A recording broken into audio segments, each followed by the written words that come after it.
The cabin filter is located behind the glove box. Open the glove box. Unhook the dampener arm.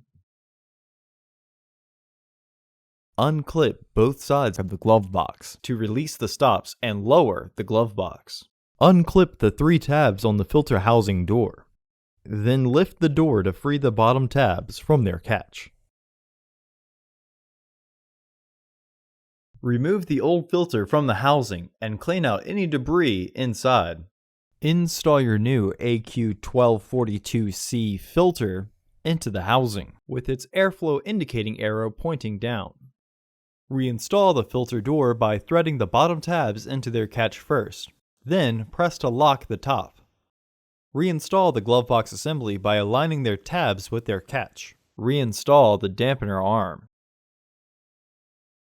Close the glove box. Order your parts today at filterheads.com. Also, please like our video and subscribe to our channel so you won't miss any new content.